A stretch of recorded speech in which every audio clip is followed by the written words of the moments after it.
Om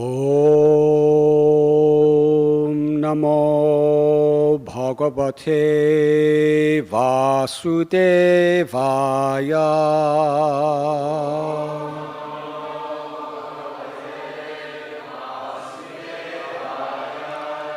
Om Namo Bhagavate Vasudevaya.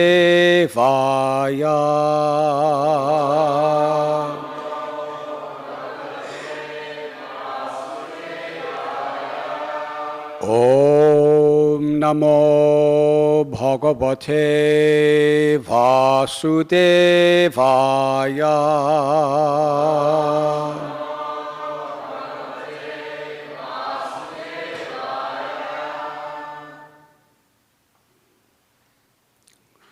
What is the verse today?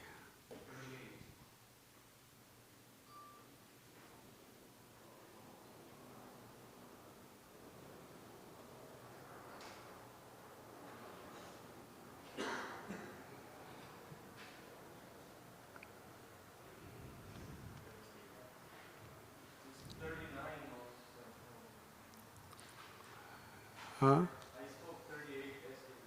39.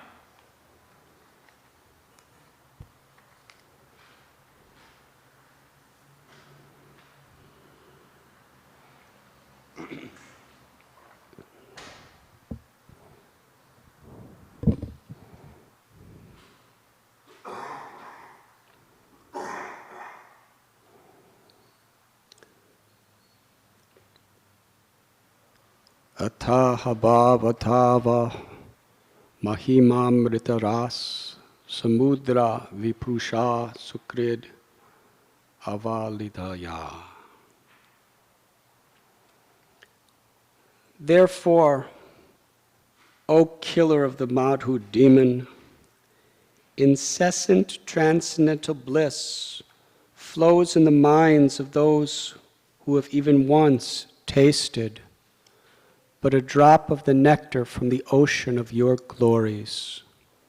Such exalted devotees forget the tiny reflection of so-called material happiness produced from the material senses of sight and sound.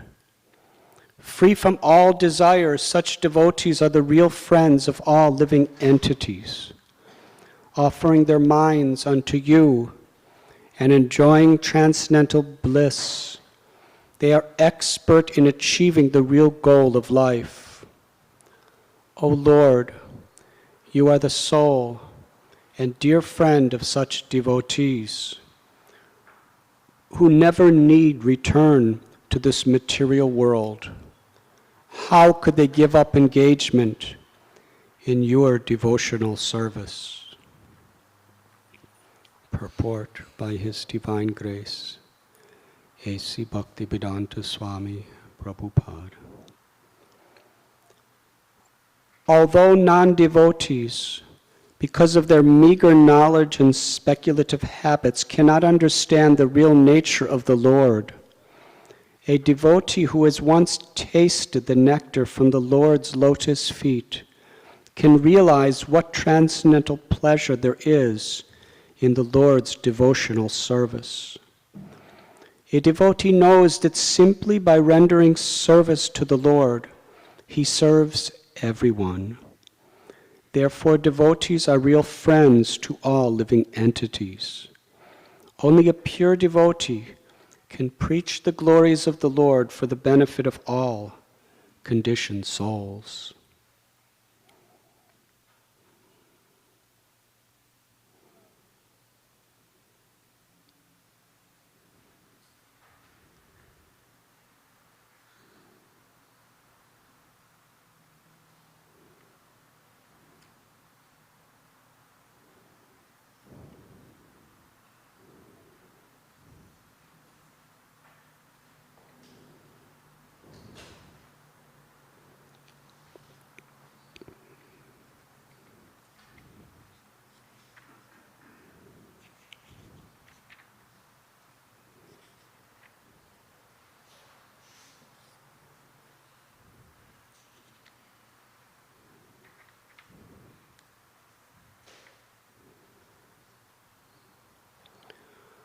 Om Ajnantimidandasya Jnananjanachalakaya Chakshurun Militam Jena Tasmai Sri Gurave Namaha.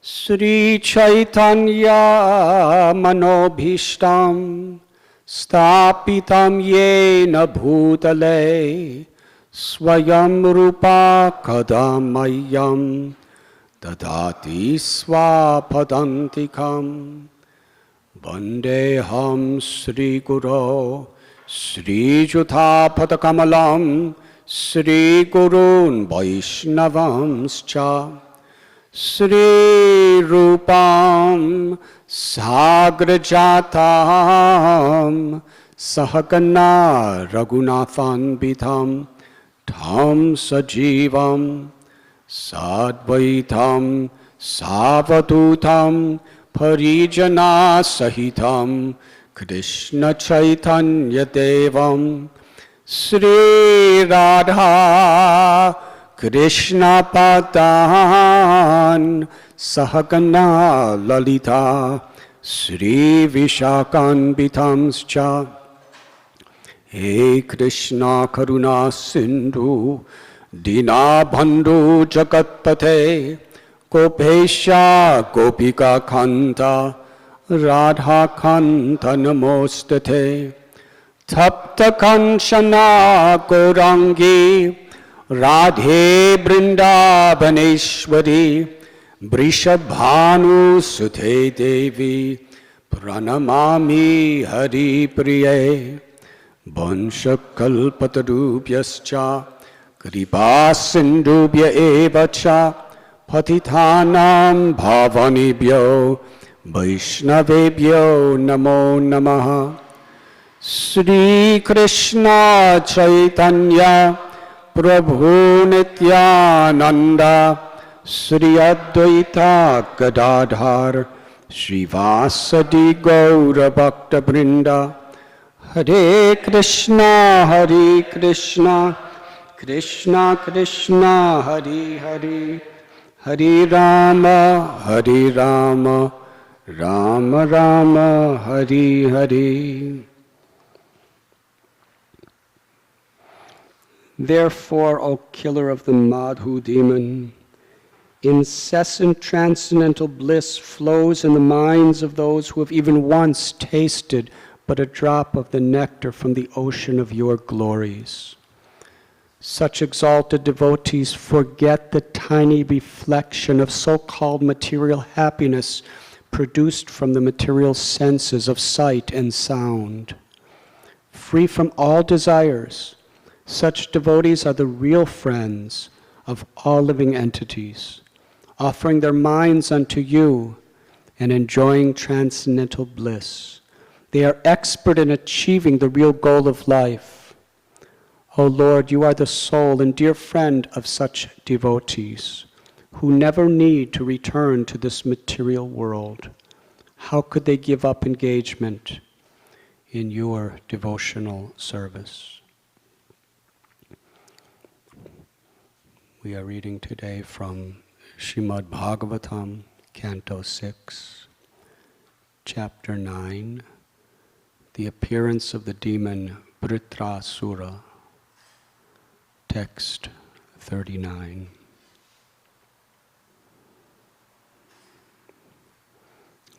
This story from Srimad Bhagavatam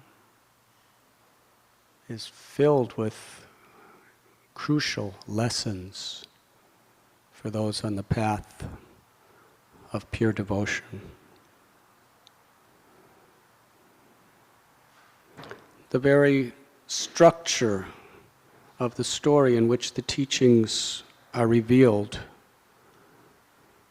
tell us so much about what we should aspire for, what we should be aware of.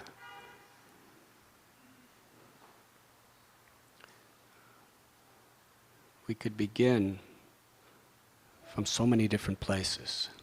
It's a really complex story. But in this particular verse, the Devas are praying to the Supreme Lord Vishnu. They have realization of how powerful the inclination for enjoyment is within this material world. The mind and the senses are craving for pleasure and fearful of anything that will interfere with whatever pleasure there is. And these great souls offering these prayers, by the power of their austerities, by the power of their charity and good works, they have attained a karma where there is immense pleasures, millions of times greater than what we can acquire in our little human existence on this earth. But yet they understand and they have experience that no amount of temporary pleasure could ever satisfy the heart. The reason? Because the eternal soul, the true self, is Satchidananda, eternal, full of knowledge and full of bliss, has an eternal relationship with the Supreme Absolute Truth, Krishna, who is all attractive. And the flow of love between the soul and Krishna is unlimited and forever. Forgetful of that, we are trying to find an alternative experience of happiness through rubbing the senses and the mind against objects. Whether it be gross objects that we can touch or feel or smell or hear, or subtle objects like adoration, distinction, control. But always hungry for more, never satisfied.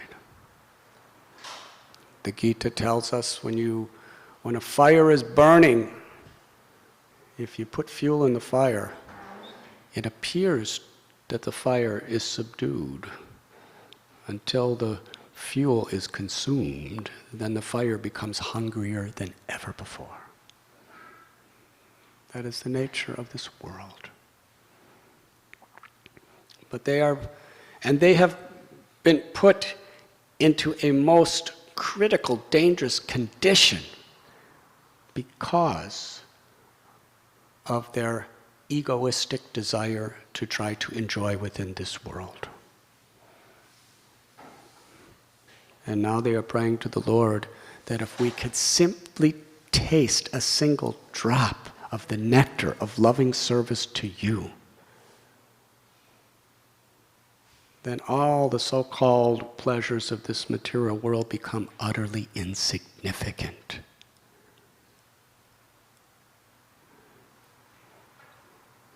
And the particular situation that they're appealing to the Lord because of is an incredible, unconquerable, massive demon named Vritrasura that has attacked them. He's so huge and he's so powerful that there is nothing that they could possibly do to withstand his prowess. They're about to lose all their property, their families. They're about to lose their lives. And although they're very, very great conquerors, they're devas, there's nothing they could do except turn to God, which is actually the only thing anybody can ever do at any time that has any substantial, lasting effect on protecting us. Yes, we may call the police if some burglar comes to our house, and the police may or may not be able to stop the crime. But meanwhile, the power of time at the time of the crime is diminishing your life second by second by second. You're growing old. You're going to die. You're going to lose everything. Whoever you are, whatever you're doing. So really the only protection in this world is Daivi he shugunamai mama maya duratyaya. When we take shelter of the Lord, then by the Lord's grace delivers us from this whole illusion of material existence, awakens our eternal soul. So the Devas are really in a predicament. It's not something they could just go to a meeting and discuss for, several weeks of what are we going to do about this. This massive personality is right now, he's so big, he's stepping on them like ants and crushing them. Yes? And he's right on top of them. So what are they going to do? They all turned to God, the only real solution. They surrendered. And it's interesting to understand where this Vritrasura has come from. There's a common saying, you cannot judge a book by looking at its cover. This is a most graphic example of that, on the highest level of transcendence. There was a king named Chitraketu. He was a very great, pious, religious man. And he needed a son to be the next king, because that was the tradition in those days. In fact, just 3 days ago, I was with a musician, and he told me that he was in a country which has a king, and there was a big marriage. It was Monte Carlo. There was a big, big marriage, and this band came, an American band came to play for their marriage. And the reason it was such a big celebration is that this particular prince, he wasn't married, and he needed to have a child to be the next king. Otherwise, there is no king. It has to be a biological line. So it was great anxiety for the country that the prince had no child, and that for the child to be authorized, it has to be from a properly married wife. So there was a marriage, and the whole idea of this is he will have a son who will be the next king. So among kingdoms, this is still going on today, although kingdoms are not very influential these days. But in the days of this Srimad Bhagavatam, this particular story, King Chitraketu, he was such a magnanimous, benevolent king. All the citizens loved him.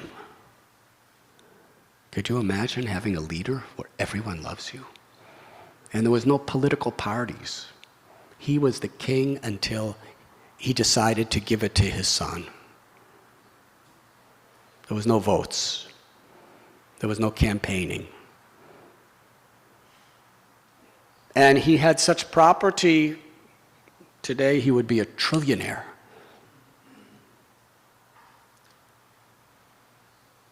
But he had no son. He had no children. So he felt so destitute that I'm not performing my duty, because someone on behalf of my ancestors, my forefathers, somebody has to take over after me. So Narada Muni and Angira Muni, they came to visit him, and he said, I'm so sad.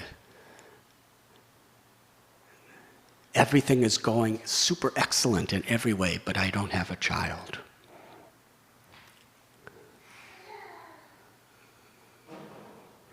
So they gave him some blessings, some sadhana. Said, you'll have a child, and his name will be Harshashoka, which means one who gives happiness and distress. Every child gives happiness and distress. So that was something acceptable.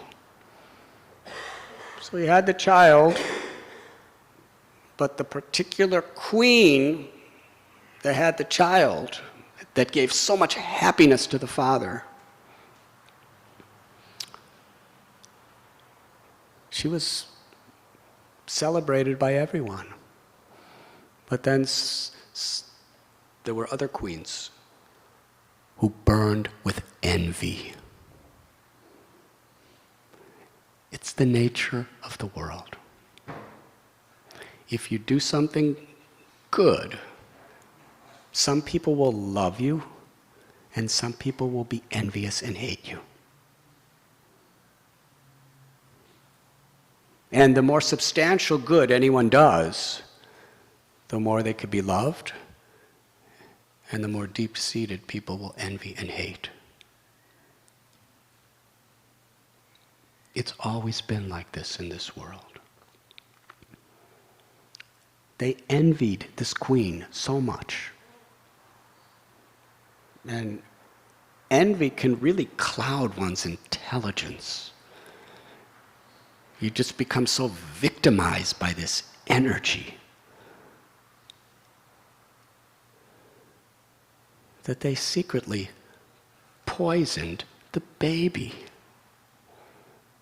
The baby was dead.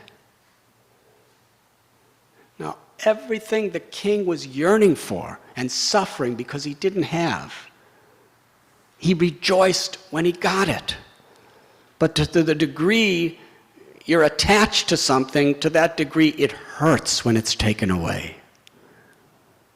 And dukkhalayam ashashvatam. In this world, everything eventually is taken away. He was in total distress. He couldn't do anything. Then Narada Muni came by again. And Narada Muni,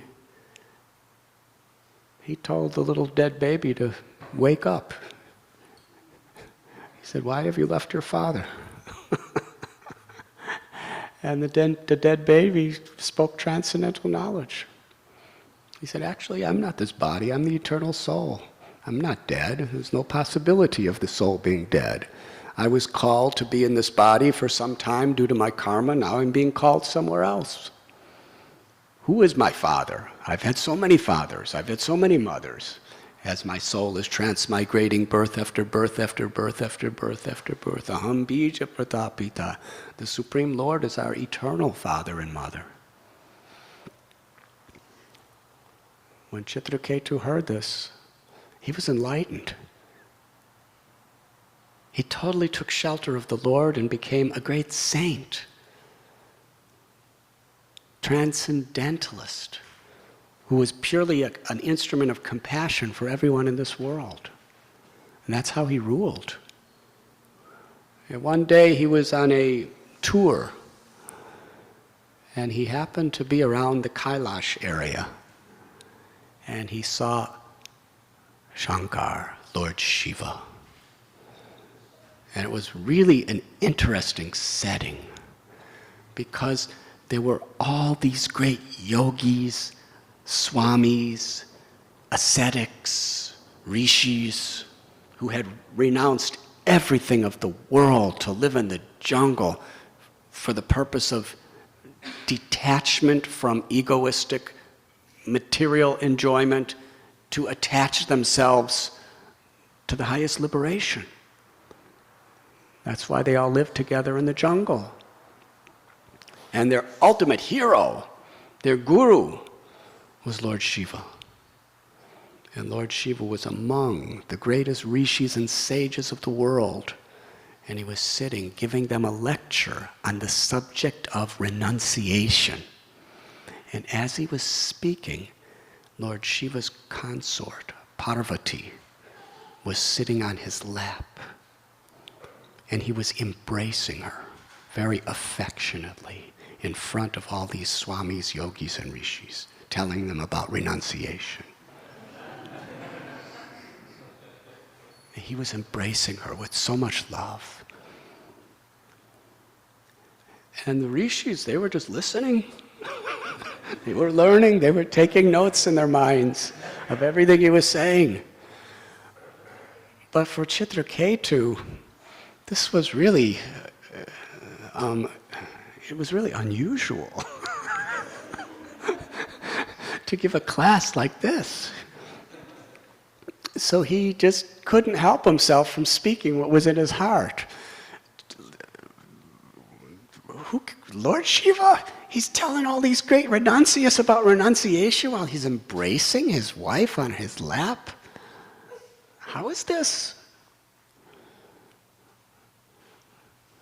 And Lord Shiva, he understood the heart of Chitraketu. So he just smiled. And all the great sages and rishis, they didn't say anything, because it was all inconceivable to them. But Parvati did not like this. That who is this person to question the integrity of Shiva, my husband, my beloved? And she became quite angry. And she said, you are a shameless fool. You call yourself a king? And you, because you are so proud of your power, your position, your beauty, your fame, you are so proud of all of this and all of your wealth that you have become so low and shameless that you think you can question the integrity of Shiva?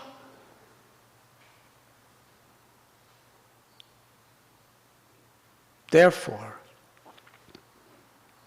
I curse you to lose all your power, all your fame, all your prestige, and to take birth in the lowest family of demons.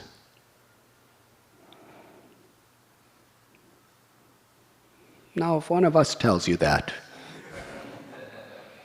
you'll say, who cares about you? But when Parvati says that,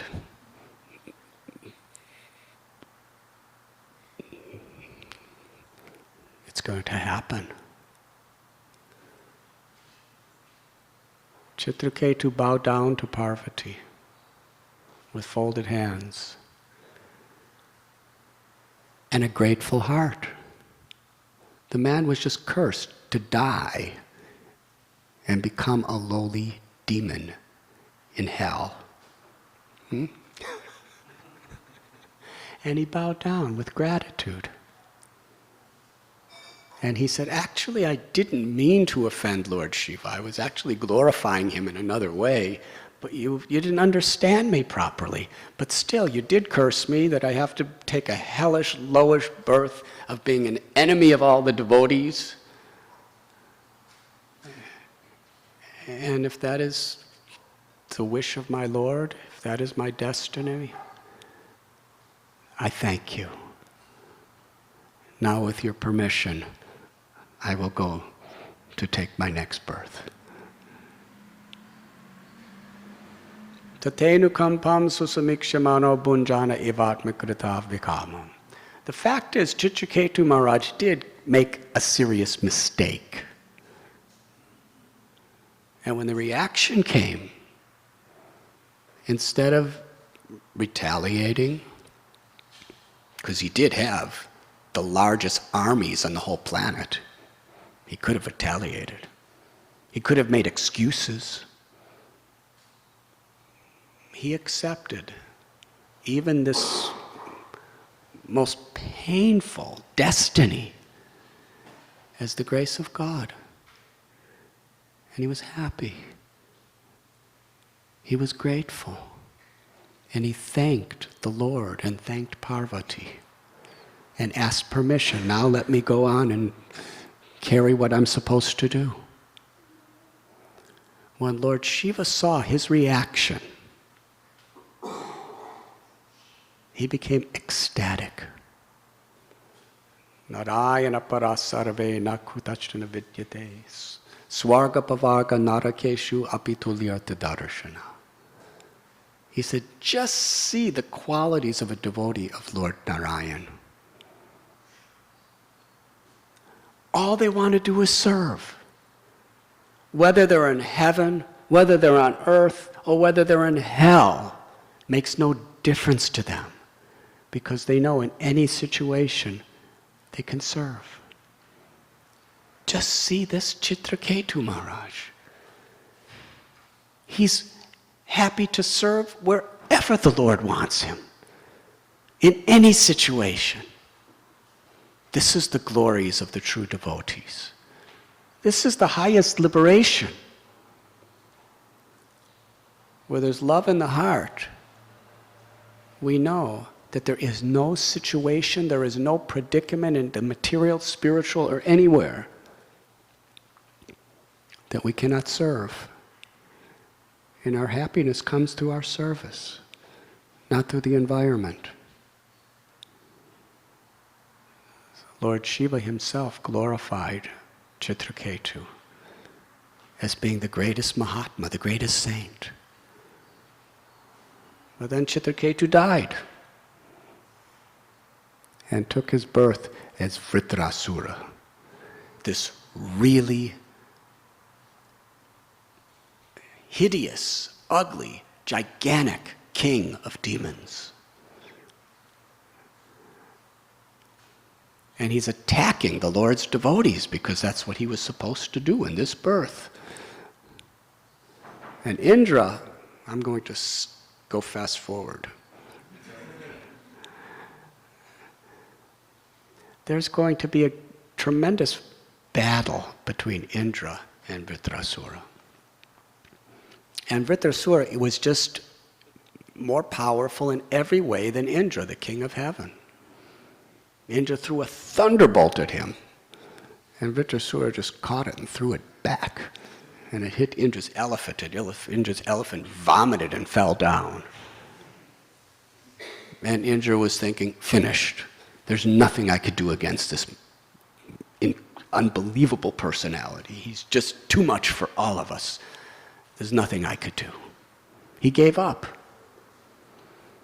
And then Vritrasura, he spoke beautiful prayers to the Lord and incredible instructions to Indra that the greatest saints in the history of the world for thousands of years have recited these prayers of the demon for spiritual knowledge, direction, and enlightenment.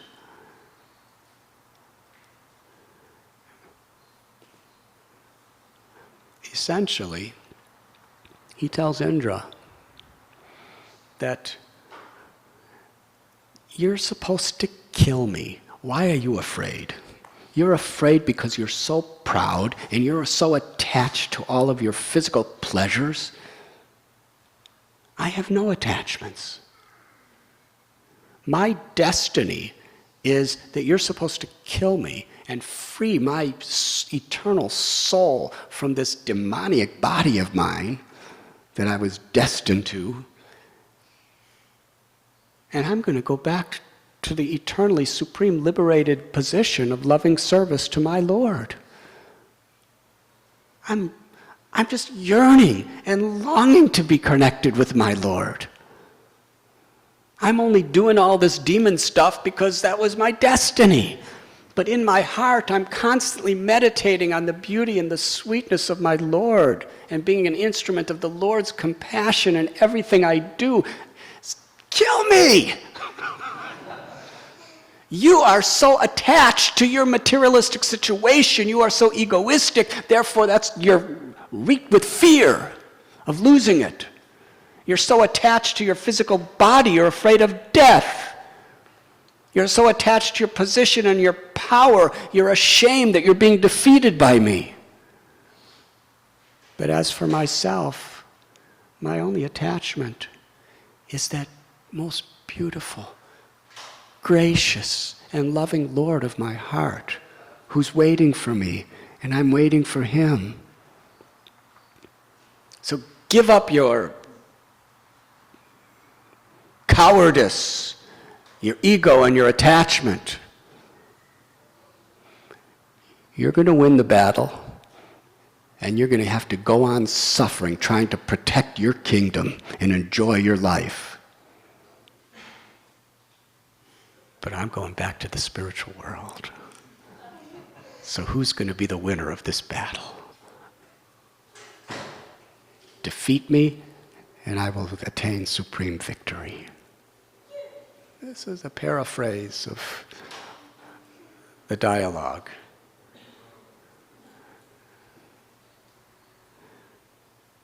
So here are the greatest devotees in the bodies of devas who are mixed up with all kinds of material attachments. And here is a person of the lowest possible birth in a gruesome body of a demon who's a Paramhamsa, who's the greatest of saints, who's speaking transcendental knowledge to everyone. Because Vritrasura, despite his material condition, he was constantly tasting the nectar of loving service to the Lord, the nectar that is being described in this particular verse.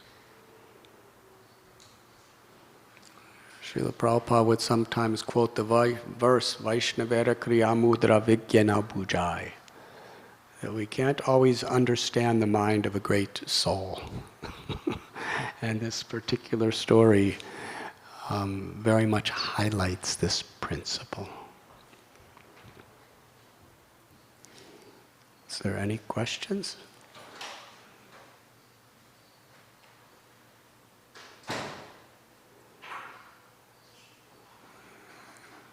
Yes.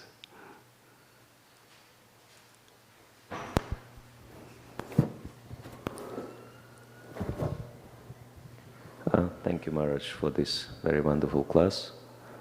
I was wondering what would be the main practical lesson for us to learn from this specific episode. We shouldn't be attached. We should be very careful to judge great souls. Because, throughout the whole theme of the story really is about learning how to respect others, even in difficult circumstances. From another perspective, from the Deva's perspective, this came about when Indra was sitting in an assembly of the Devas, the Charanas, the Gandharvas, the Apsaras. He was being fanned with chamaras. He was sitting on a magnificent bejeweled throne. There were the most exalted people of the world chanting his praises because he was their king. And he became proud. Indra's a devotee. But even devotees can become proud. And if Krishna wants to show special mercy upon a devotee, somehow or other will take away that pride. So here is Indra sitting in this incredible assembly of great personalities being worshipped. And Indra's guru walked in the assembly room, Brihaspati. And Indra was so infatuated by the recognition, by the glorification, by the worship that all of these people were giving him, that he was just totally absorbed in that.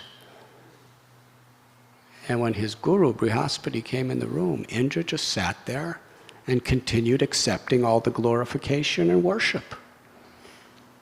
He didn't say anything negative.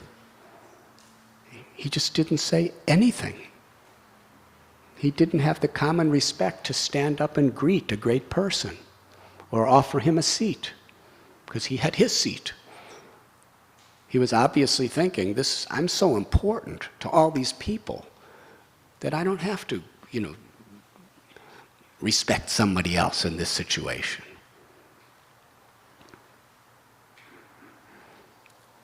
Brihaspati saw the heart of Indra, and he understood exactly what was going to happen, that Indra was going to lose everything.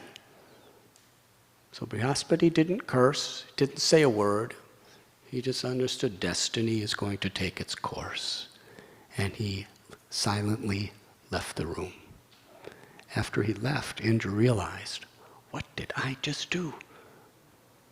This great sage, my guru, came in, and I was so absorbed in being glorified, in being respected myself, that I showed no respect for him. And he looked all over for him, but it was too late. And he knew at that time, I'm going to lose everything.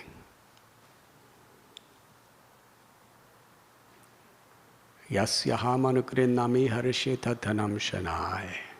Srila Prabhupada would quote that when the Lord wants to show compassion, he'll give you what you want. But when he wants to show very intimate compassion, he'll take away whatever is an obstacle to seriously taking shelter of his loving service.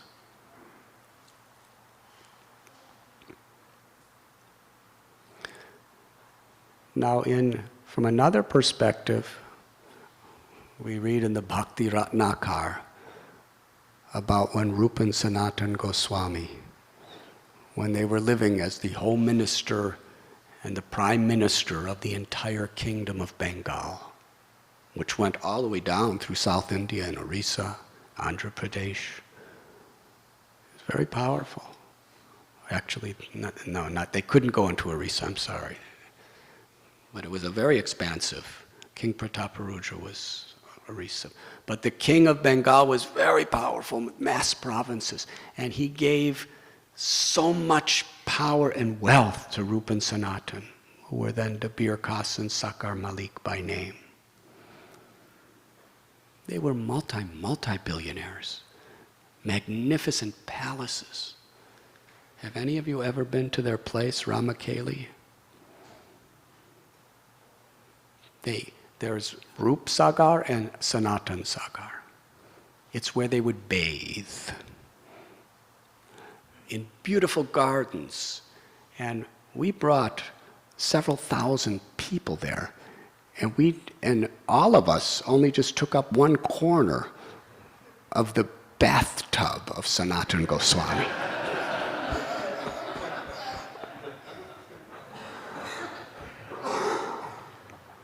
And this is 500 years later. You could imagine what it was like when it was brand new. And they were the greatest scholars in the world, too. They knew all languages. Srinivasacharya's father was telling Srinivasacharya about how when he was young, he went to Ramkeli. And he went to this assembly house. Rupa and Sanatan would invite scholars or pundits to discuss scriptures from all over the different countries. And for that purpose, they had built magnificent assembly houses. And it was all their property. And he said when everyone came, all the greatest scholars of the world would come and assemble there. And Rupa and Sanatan, they would sit, and they were so physically beautiful. They were like two cupids. And they had such knowledge. Their intellect was so sharp that it far surpassed all the scholars of the world. And they had such incredible wealth that they could create such symposiums.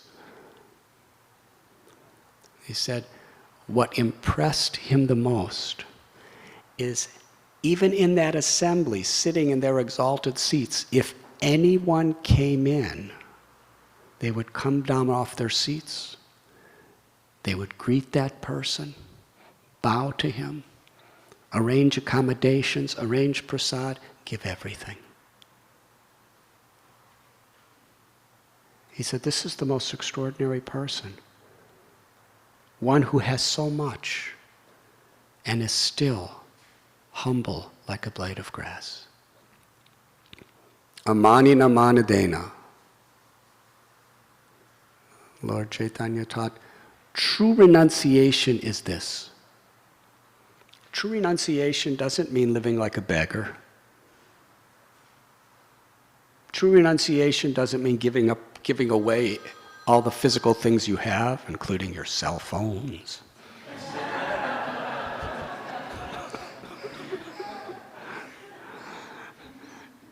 The beginning of renunciation is turning it off in class, though.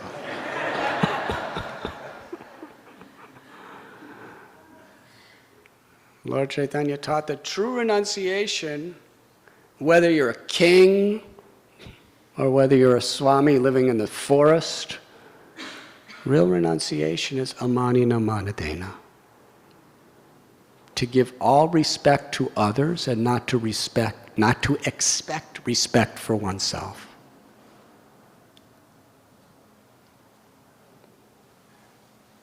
And respect means, in practical terms, to honor the presence of God in everyone's heart. And according to that, our particular position of that person, we want to serve them. Prahlad Maharaj explains how a person is a servant of everyone.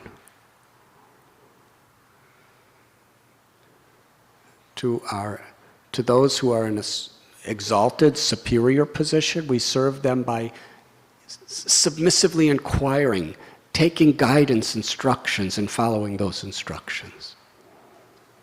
To those who are our equals, we serve them by becoming intimate, confidential, and true loyal friends in the service of the Lord, to help each other, to elevate each other in every way, physically, emotionally, spiritually.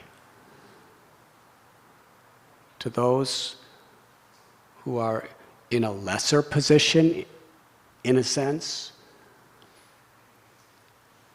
and we serve them by giving them all honor and respect through trying to do everything within our power to uplift them in every way. And for those who are very antagonistic, if there's nothing we could really do for them to help them, then we honor them and respect them and serve them by keeping a distance and offering respect to the spiritual essence, to the presence of the Paramatma within their hearts. But in this way, to every living being, we're servant.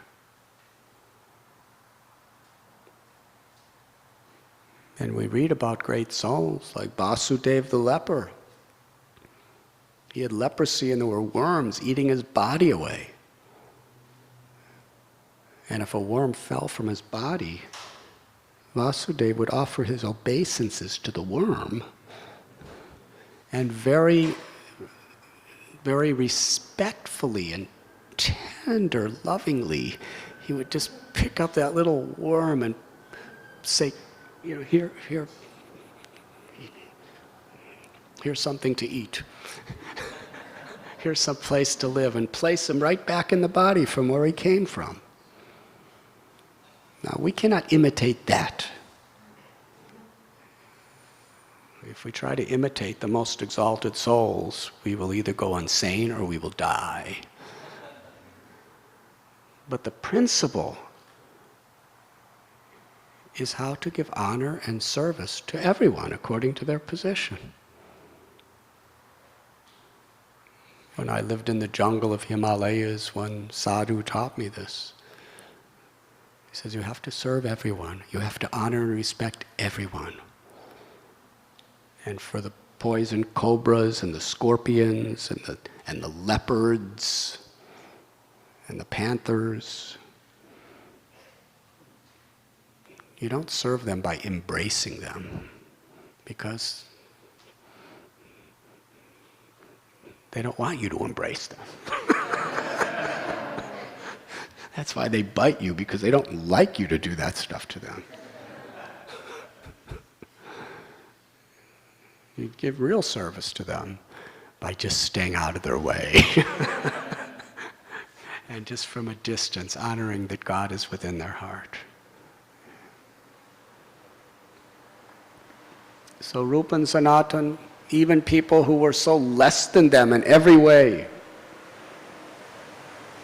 in knowledge and strength and wealth and fame,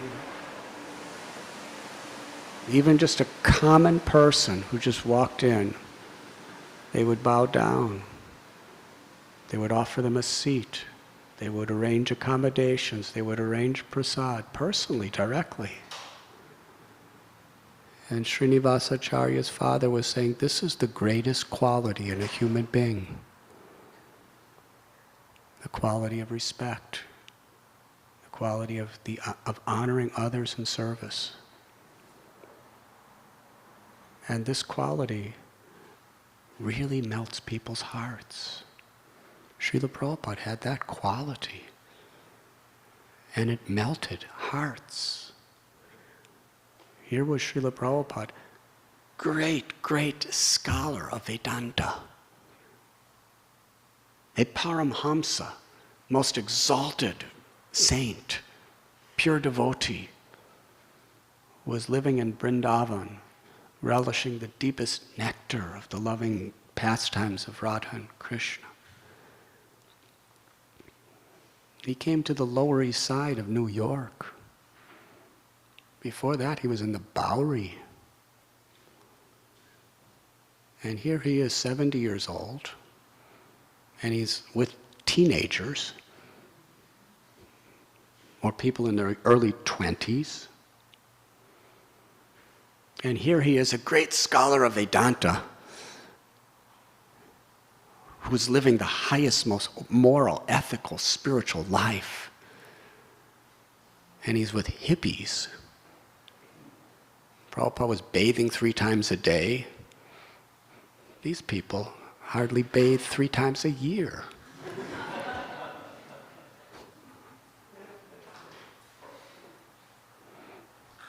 Prabhupada was living by the highest standards of spiritual morality. And these people, for them, they free sex, they were coming totally intoxicated with drugs and alcohol. They'd come in just after eating meat, gambling their lives away. And Prabhupada would honor them, respect them, and serve them. A 70-year-old man serving, honoring, showing love and affection to teenage hippies.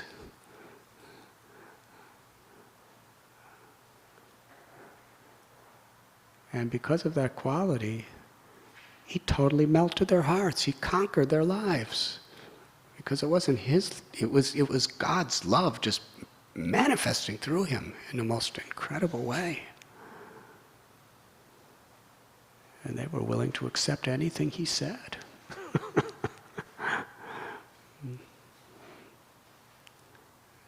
And that was Prabhupada's quality throughout. One of our God brothers tells the story that Prabhupada was sitting in a Guru Puja in Mayapur, and hundreds of people were chanting Guru Puja, glorifying him as their spiritual master. And one devotee had like a wound on his leg, a boil or something like that. And Prabhupada saw that, and while everyone was chanting and dancing and praising him, and he was sitting on a beautiful asana, he called that person over. Said, what is this? And he started writing down What kind of medical cure? Because Prabhupada knew everything. Told him you get some ghee and you put some turmeric and you boil it together and put a little of this thing in it, and then you put it in a compress and put it on your leg, and gave him some rupees to buy the ingredients.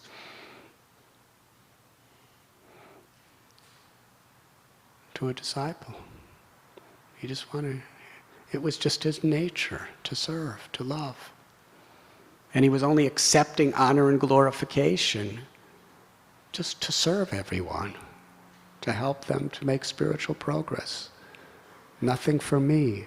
Everything is for the people, so that they could progress.